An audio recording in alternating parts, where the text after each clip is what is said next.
La próxima conferencia nos la va a dar Antonio Espinosa, que es el director del Museo de Vilamuseu, que yo creo que ha sido siempre un nexo de conexión entre todos nosotros por su cercanía con el ayuntamiento y por su cercanía a la cultura y por su cercanía a la arqueología, por ser arqueólogo.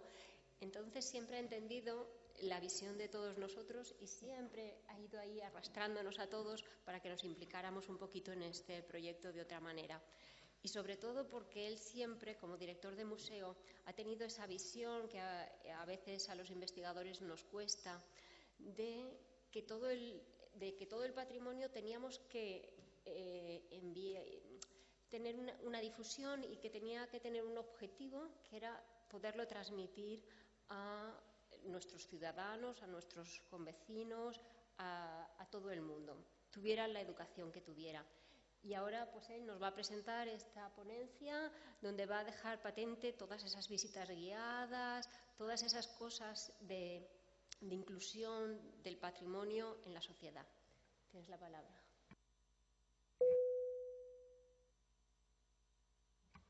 Gracias, Consuelo. Muy bien, pues nada, yo me toca presentaros un proyecto que decimos que es pionero porque lo es. Quiero decir, es la primera vez que un pecio, un yacimiento subacuático, se visita sistemáticamente por buceadores deportivos y bueno, era un reto, era un gran reto porque no había precedentes en España, había que inventar las cosas, ¿no? Cuando nos lo planteamos por primera vez todo era dudas, ¿verdad? La primera reunión en la que hablamos de ello nos mirábamos todos con unas caras como diciendo vamos a poder hacer esto, ¿no? Porque, el patrimonio subacuático, es que qué peligro, ¿no? Y bueno, a cada pregunta de ¿lo podremos hacer? Había una respuesta de ¿y por qué no? ¿No? Vamos a preguntarnos siempre ¿por qué no? Vamos a intentar poner las pegas para solucionar esas pegas y poder hacerlo, ¿no? Al final se ha hecho realidad y voy a contaros cómo difundimos el patrimonio del Bou Ferrer sin repetirme. Voy a intentar no repetirme porque ya os hemos contado muchas cosas. Y bueno, pues de esto ya se ha hablado. Y realmente la difusión entendemos que es una pieza fundamental de la gestión del patrimonio porque es la que devuelve a la sociedad lo que la sociedad nos da a nosotros, nos permite investigar, ¿no? Con los presupuestos que ponen para que podamos trabajar. Entonces, esto que parece una obviedad, pero nos hemos dado cuenta de que, bueno, realmente el patrimonio la gente lo quiere disfrutar igual que nosotros, lo quiere disfrutar en tiempo real, no lo quiere disfrutar cuando han pasado muchos años, sino que se quiere, esa emoción de la que hablaba José Antonio antes, todo el mundo la quiere experimentar al mismo tiempo que nosotros, ¿no? Entonces, hemos trabajado un poco como con el principio de los vasos comunicantes, en el sentido de que sabéis que si hay un tubo muy estrecho y un depósito muy grande y están conectados, los dos van a tener el agua al mismo nivel, ¿no? Bueno, pues lo que hemos intentado nosotros es ser la llave de ese grifo que une esos dos depósitos, de manera que la sociedad en general tuviera menos volumen de agua, o sea, menos volumen de información. A ellos no les vamos a hablar de 3L 711, les vamos a hablar o no les vamos a hablar de palabras muy complicadas, ¿no? Sino que les vamos a contar las cosas de una manera que entiendan lo mismo. O sea, les vamos a contar lo mismo, pero de una manera mucho más sencilla, digamos, con menos volumen de palabras y de información pero lo mismo, es decir, intentamos que tengan el nivel de información, en la medida de lo posible, al mismo nivel que nosotros. Es decir, que se enteren de lo que sabemos nosotros en tiempo real, prácticamente, siempre que se puede, ¿no? Y ahí los canales también, las redes sociales han sido importantes. Digo que es importante la difusión, lo fue desde el principio, porque cuando el pecio Antoine Ferrer y José Bou, que los tenemos aquí, me dijeron tenemos un pecio, fue después de una conferencia que ellos mismos, el Club Náutico, había organizado junto con el Ayuntamiento en el Club Náutico. O sea, organizaron una conferencia para que yo hablara de pecios y después de la conferencia me contaron que habían descubierto uno, ¿no? Entonces, esto que parece una cosa inocente, el hacer conferencias o hacer divulgación, pues no lo es. Es una herramienta muy potente, muy poderosa de concienciación de la sociedad, sobre todo de los buceadores, que es un colectivo que la inmensa mayoría es bien intencionado y quiere colaborar con nosotros y quiere convertirse en un cómplice.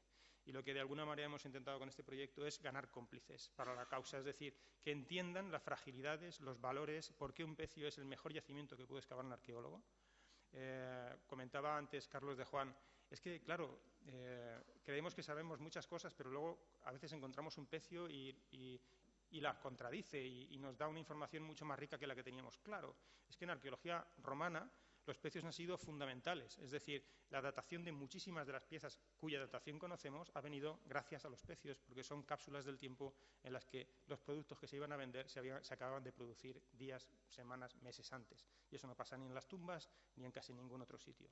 Siempre hay objetos que contaminan un poco porque son objetos más antiguos. En este caso es una cápsula del tiempo perfecta. El pecio es el yacimiento perfecto, por decirlo de alguna manera. Eso es lo que hemos intentado transmitirle a todo el mundo ya desde entonces, desde el principio del proyecto. Y es curioso como algunas cosas que se iban produciendo al principio del proyecto, como esa importancia de la divulgación, ese peso tan grande de la divulgación, se ha ido manteniendo a lo largo de todo el proyecto con todos los avatares que ha habido, ¿no? Ya hemos hablado del proyecto europeo, bueno, que se ha hecho formación desde el principio, es decir, en los años 2003, 2004 nos metemos en un proyecto europeo liderado por la Consellería, pero en el que está también la Diputación, en el que está el Ayuntamiento, en el que el Club Náutico tiene un papel importantísimo, en el que está la Universidad de Alicante. Y ya empezamos un poco a poner en marcha esta colaboración a varias bandas y empezamos a acostumbrarnos a trabajar juntos y quizá a formar equipo, ¿no? Eso se materializó un poquito más tarde ya, a partir del 2006, cuando la Consellería y Carlos de Juan y Franca Chivechini como directores asumen el liderazgo de gestión y el liderazgo científico a la dirección del proyecto y, de alguna manera, lo que en ese momento Vilamuseu, Villajoyosa pensamos es, esto es lo que queríamos, ¿no? O sea, lo va a liderar quien debe de liderarlo, nosotros vamos a estar ahí haciendo nuestro papel. Es decir, ya no tenemos que tirar tampoco del carro porque realmente es la administración valenciana quien está tirando del carro, ¿no? Nosotros, el papel de Vilamuseu a partir de entonces es el de colaborar en la difusión, el de la restauración, el de la conservación, la difusión y bueno, pues yo creo que una de las claves del éxito del proyecto es que cada cual tiene bastante claro cuál es su papel, ¿no? Bueno, quizá el producto que mejor ha funcionado, o sea, que más difusión ha tenido, más repercusión, y algunos de los que estáis aquí habéis buceado en el pecio, ha sido precisamente el de las visitas al yacimiento. En la segunda campaña, la primera campaña fuerte que se hace, empezamos después de haber dado muchas vueltas a cómo lo hacíamos y de tener claro que era una experiencia, le llamamos de hecho visitas piloto, el 2013 no sabíamos si íbamos a seguir haciéndolas, aquello fue un vamos a ver qué pasa, con todo el miedo del mundo y con todas las precauciones del mundo. Diseñamos un tipo de visita en el que se le cuenta a la gente con antelación hasta el más mínimo detalle qué van a hacer, cuál es el plan de trabajo, tienen que presentarse. Diseñamos una mecánica que consiste en que, si puede ser mejor antes, tienen que pasar por el museo y después bucear. Si no hay más remedio, primero bucean y luego van al museo. Pero ese paso previo por el museo primero van al Club Náutico, al centro de buceo Alisub, que todos estos años ha estado colaborando en la logística con nosotros, y desde allí subían al museo. Bueno, ¿y qué hacían en el museo? Pues hay una cosa muy sencilla. El buceador deportivo, un poco su tentación, la tentación que tenemos todos es tocar, ¿no? Bueno, tocar el pecio, ¿no? Bueno, pues cuando venían al museo, pues, teníamos una serie de ánforas que podían tocar, fotografiarse con ellas, besarlas, abrazarlas. Es decir, esas ánforas estaban allí precisamente para que saciaran ese deseo de tocar el pecio, ¿eh? Y además que no pasa nada. Quiero decir que no solo podían tocar las ánforas, podían tocar tapaderas de las ánforas, podían tocar espinas de pescado, podían oler la brea con la que están impermeabilizadas las ánforas por dentro, podían, en fin, prácticamente con todos los sentidos, pues hacerse una idea de muchas cosas, ¿no? Cosas tan sencillas como por qué las ánforas acaban en punta, que muchísima gente se lo pregunta, ¿no? O que para nosotros es muy obvio, pero para la gente no tiene por qué, ¿no?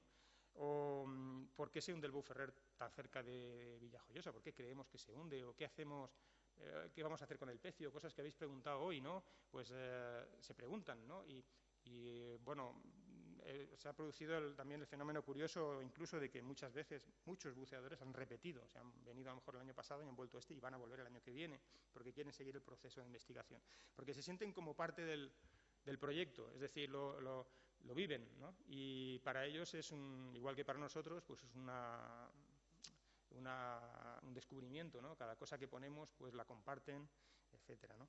Entonces, esa visita al museo, bueno, quería un poco contextualizaros, ahora vamos a volver a ella, pero quería contextualizaros por qué también, de alguna manera, por la parte que toca Vilamuseu, porque el resto de miembros del proyecto tienen esa misma visión moderna, digamos, ¿no? Innovadora y, bueno, pues con ganas de hacer cosas nuevas. Pero en la parte que a mí me toca, nosotros Vilamuseu, Villajoyosa, tenemos una forma de entender de la difusión del patrimonio bastante participativa, por decirlo de alguna forma, ¿no? Siempre rigurosa, pero bueno, hace muchos años que hacemos visitas teatralizadas con una carga de investigación y una calidad, pero al mismo tiempo una carga de diversión muy grandes. O bueno, que utilizamos la recreación histórica, aquí veis la militar, pero también la civil, por supuesto, de una manera intensa y sistemática. Este va a ser el 5º año que lo hagamos, este año que viene.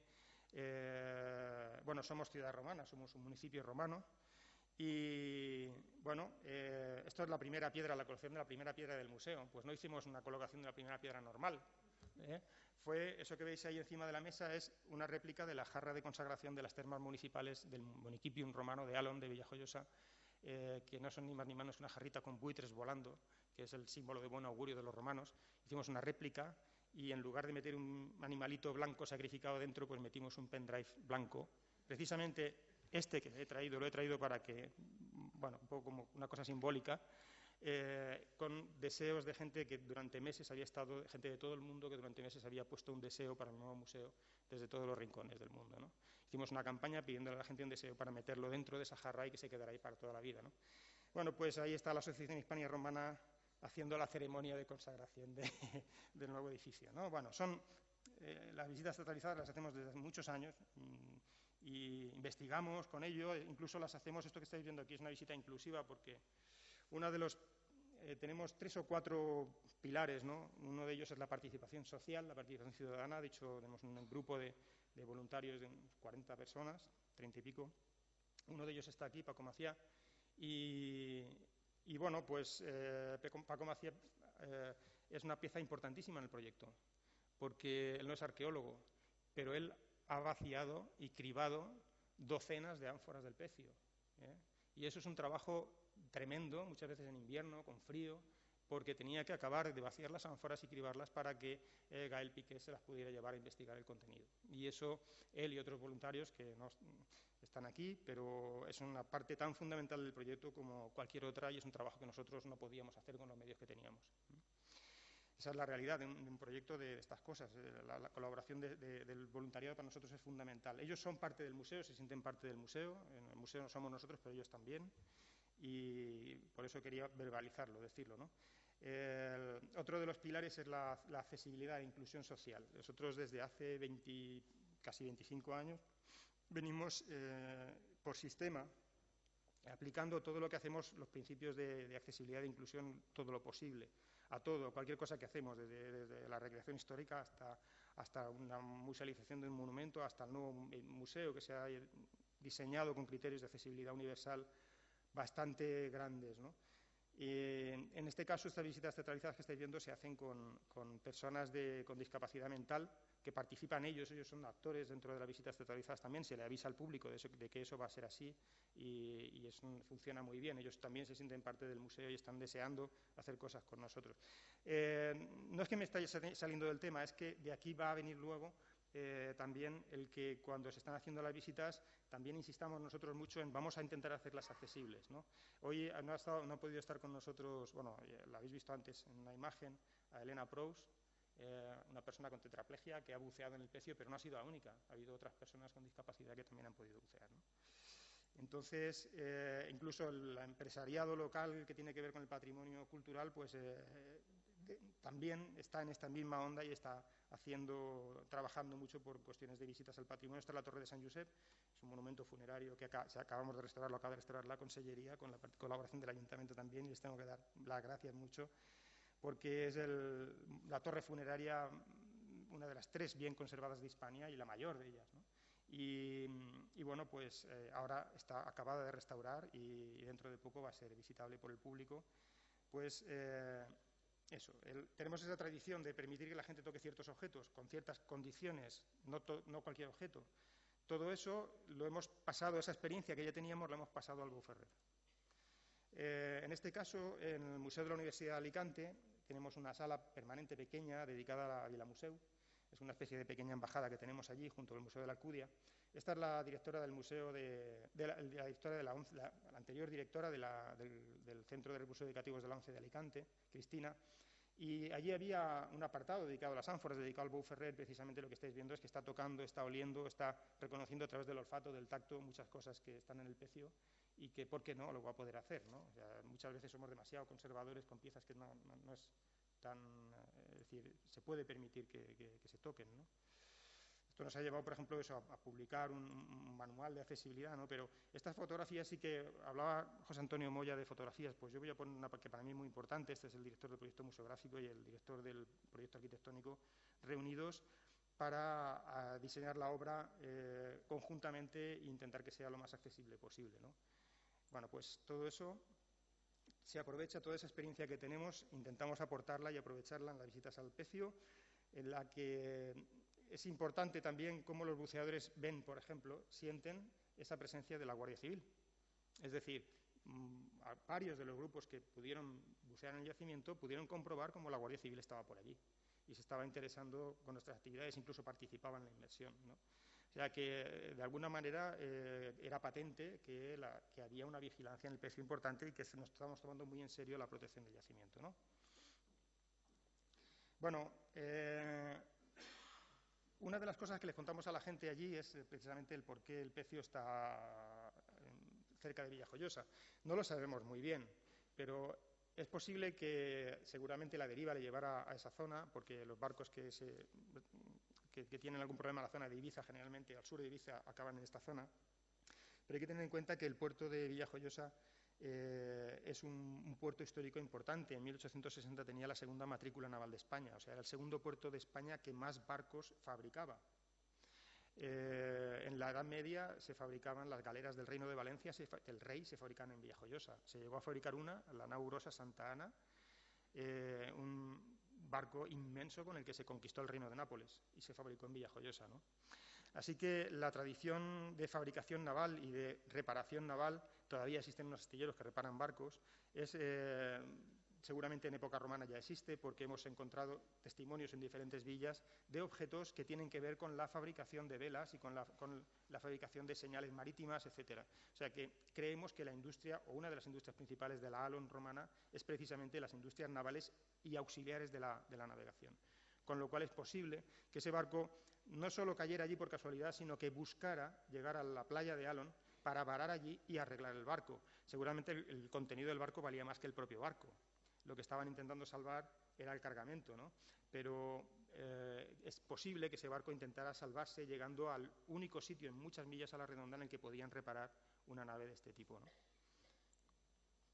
Esos son imágenes del puerto hacia el año 1930, pero esto es cuando se está construyendo en los años 20, y esa flota que estáis viendo al fondo es el puerto de Villajoyosa. No había muelle, no había nada, lo estaban construyendo en 1920, como veis ahí, pero eso que hay al fondo son los barcos fondeados en la fonda. Bueno, la fonda es el puerto histórico de Villajoyosa, y los barcos romanos fondeaban ahí, echaban el ancla ahí, y desde ahí con barcos pequeños iban a la playa y llevaban las mercancías. Eso se ha hecho así en Villajoyosa hasta 1939 prácticamente, y se ha hecho así incluso con barcos de 100 metros, con grandes fragatas y pailebotes, y con barcos mixtos de vela y vapor en los principios del siglo XX. Se han cargado las mercancías de la industria alcoyana, que era el tercer núcleo industrial de España, las telas y papel de fumar, con este sistema, con botes que llevaban las mercancías a los barcos que estaban esperándoles en el puerto de Villajoyosa. O sea que no es un sistema, es un sistema tradicional, y es un poco eso que estamos viendo ahí, podía ser perfectamente la flota romana,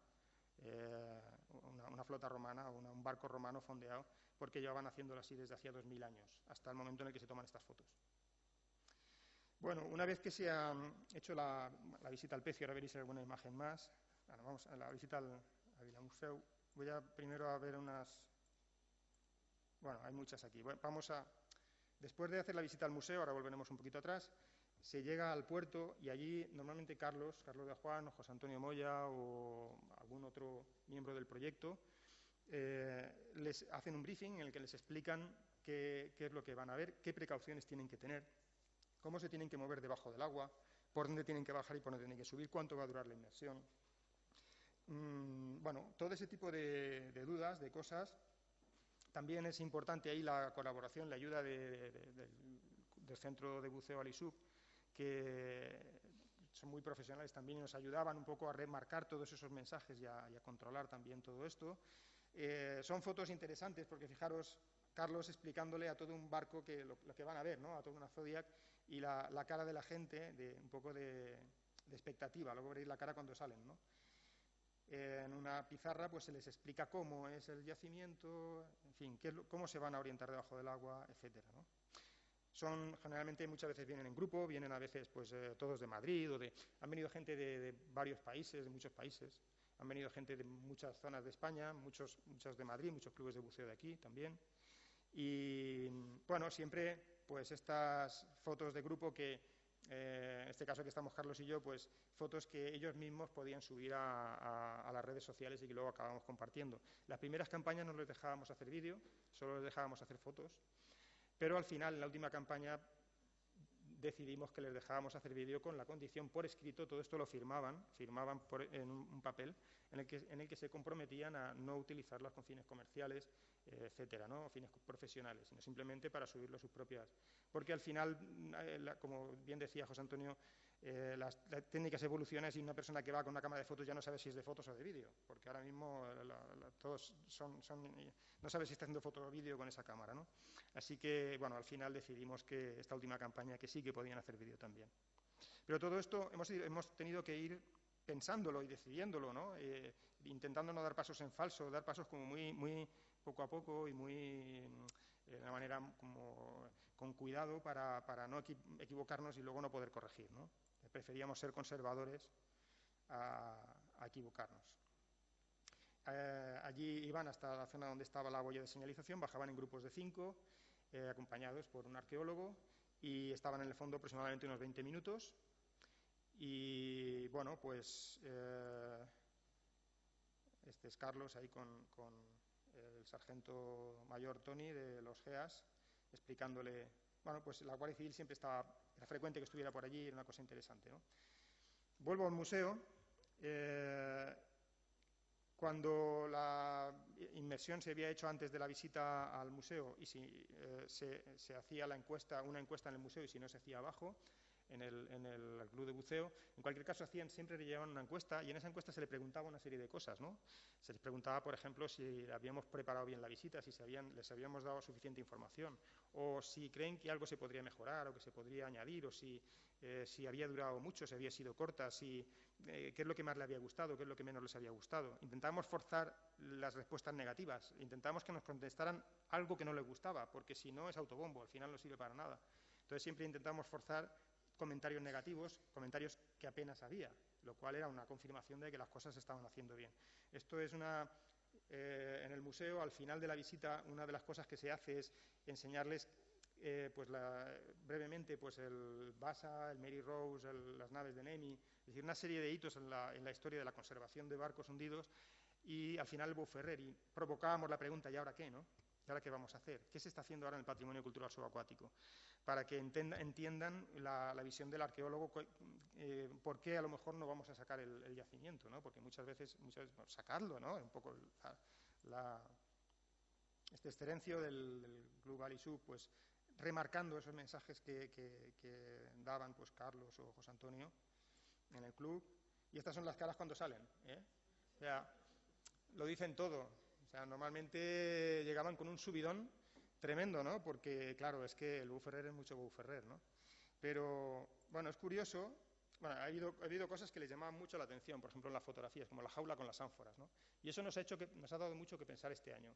Y, de hecho, prácticamente, como comentaba Consuelo antes, lo que hemos decidido es que por muchos motivos, no solo motivos de seguridad, también por motivos de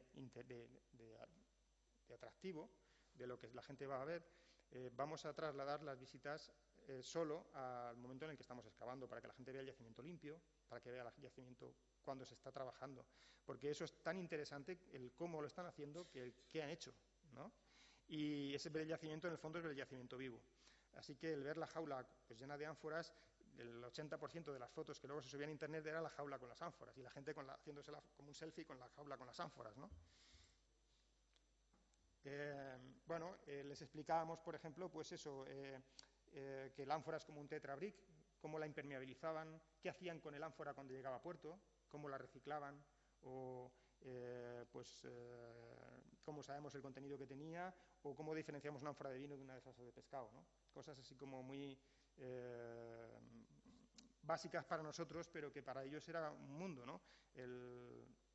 Era de alguna manera que se hicieran en su cabeza ellos su propia composición de qué pasó con el yacimiento, por qué se hundió aquí, esto que llevaba, ahora entiendo por qué esto estaba así, ahora entiendo por qué las ánforas tienen unas marquitas justo en el sitio donde entraban en contacto con el piso de arriba o el piso de abajo y que esas marquitas se produjeron cuando el barco ya se había hundido y no antes, y por qué iban de 3 en 3. En fin, hay toda una serie de cosas que son como anécdotas, pero no son anécdotas, son importantes, que son lo que le da la salsa, lo que le da vidilla a toda la cuestión de un yacimiento arqueológico y que al final hacen que la gente se sumerja, se meta dentro de la historia del pecio como te metes tú, y cuando baja a verlo ya no lo ve como un espectáculo, sino que lo ve como personas, como decía José Antonio, ¿no? Ostras, esto venían navegando con el pecio, con el barco y estuvieron a punto de salvarse.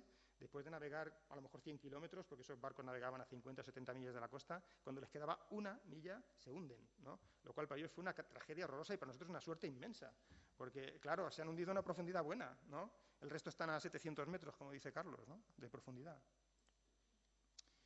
Bueno, en cuanto al contexto arqueológico, pues tener en cuenta que Villajoyosa es el último puerto entendido en sentido entero, como ciudad portuaria con atarazanas, digamos, con una aguada importante, con mucho terreno agrícola, con una población importante que vive allí. Y por eso es una ciudad con un patrimonio pues, fenicio o piezas egipcias o tartesias o etruscas. Quiere decir que allí es un puerto, es el último puerto de la península ibérica, por decirlo de alguna forma, ¿no? Con lo cual, pues eso explica, y eso intentamos explicar a la gente que todo eso que os estaba comentando antes, ¿no? Esto es lo que se está fabricando en Villajoyosa en 1910, por ejemplo, ¿no? Esta goleta, ¿no? Y bueno, esto es, el Bou Ferrer está enfrente de esto. Y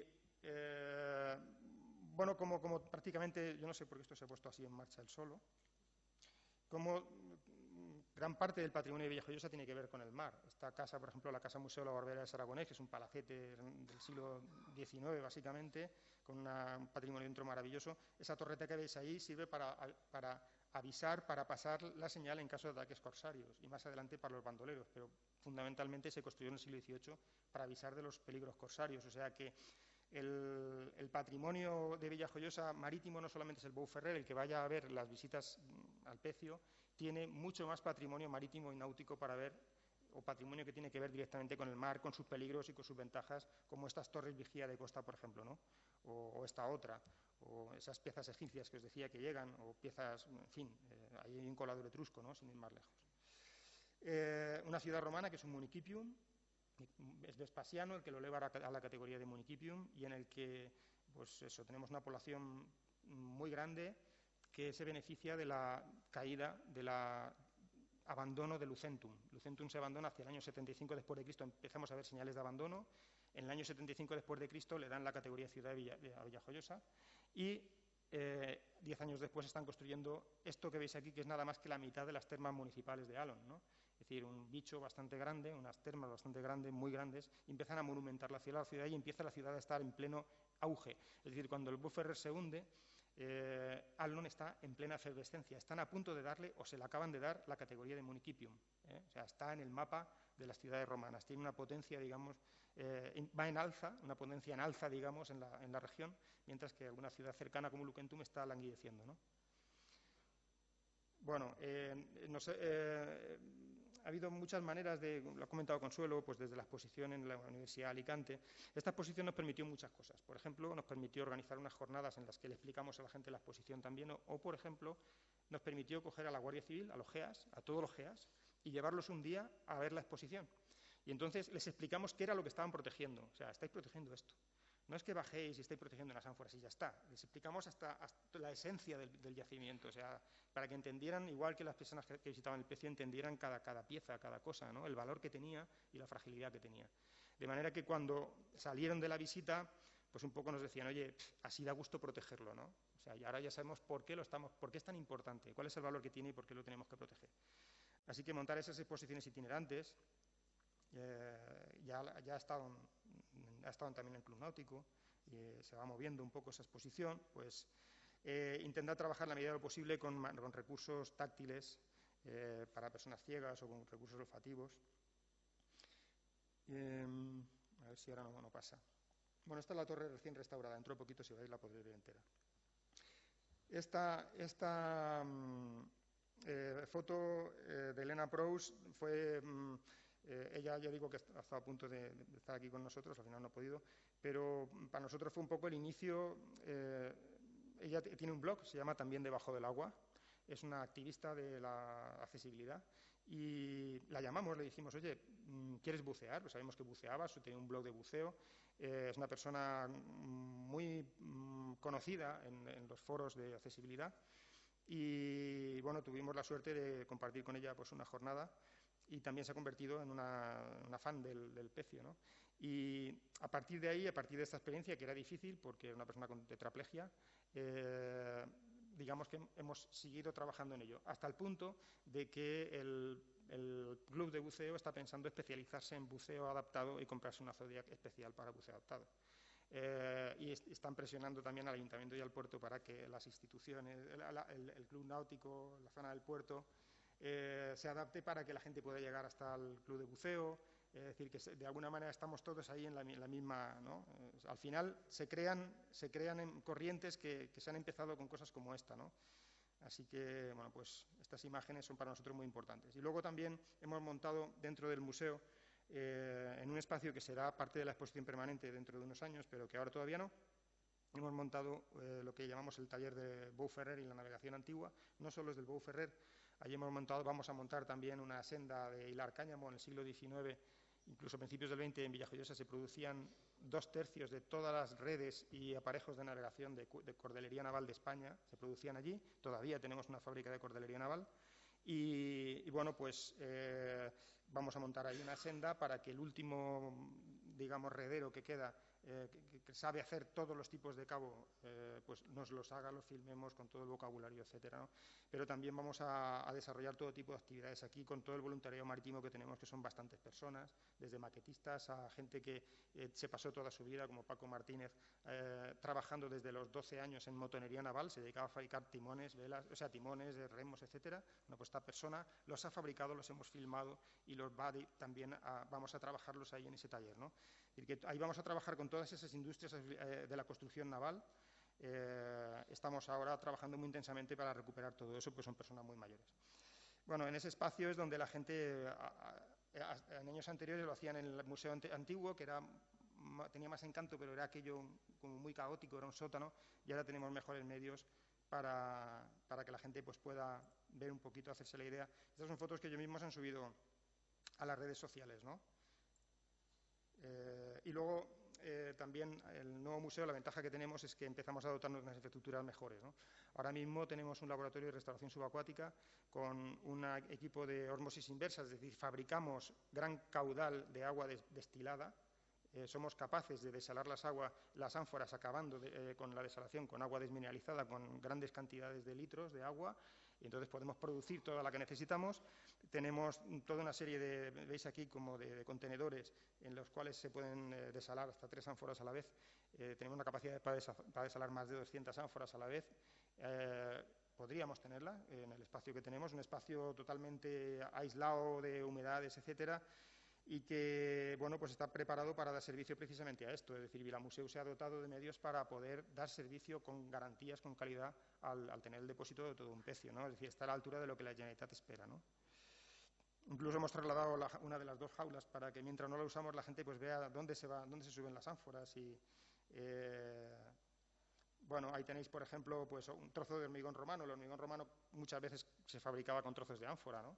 Pues cosas como esa. ¿Qué pasa con las ánforas cuando ya no se usan?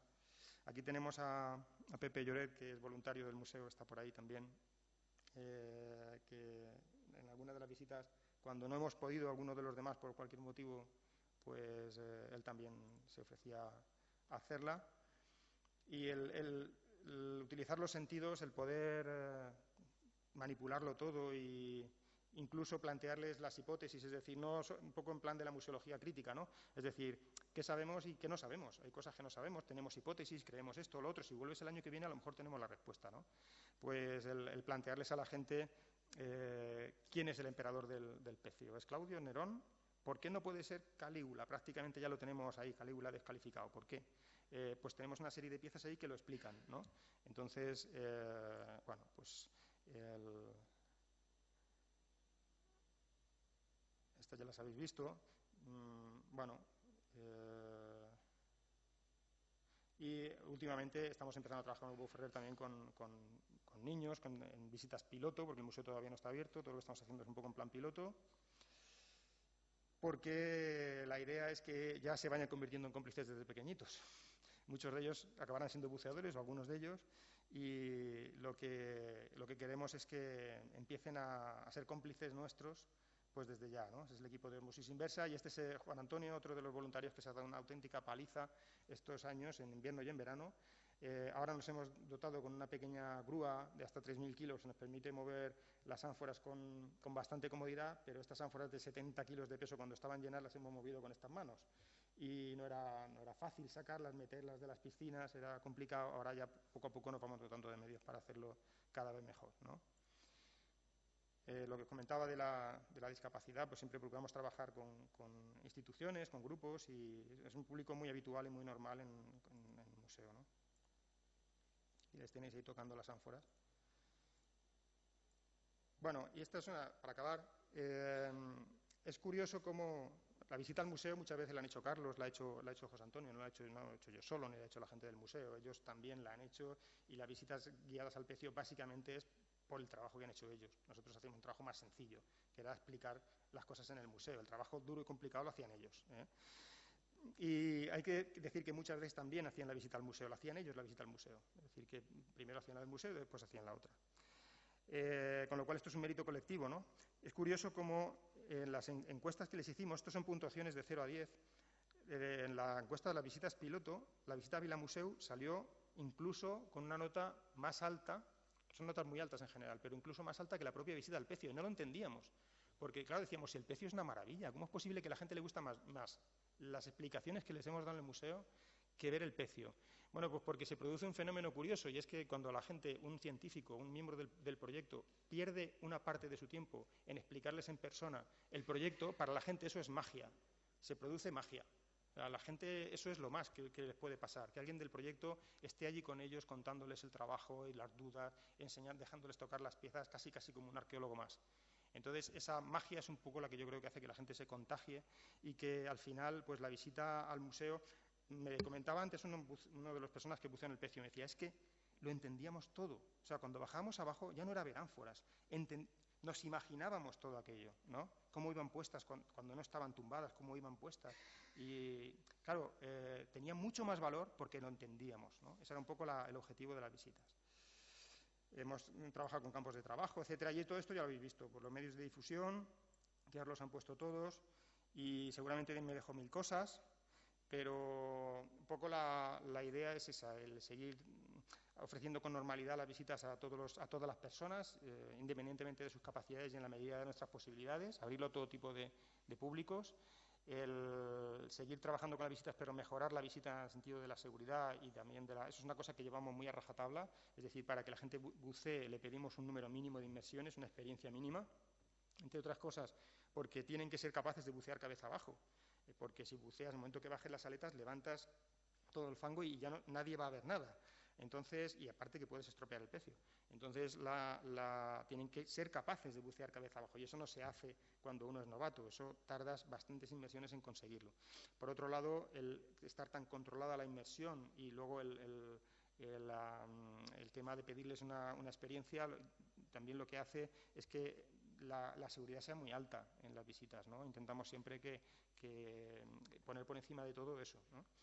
Y nada más, yo tampoco me quiero extender mucho más. Ahora pues Antoine y Pepe Bou nos contarán también el descubrimiento, y yo creo que será un momento muy emotivo también, porque muchas veces cuando alguien descubre algo le damos las gracias y ya está, pero hoy los tenemos aquí.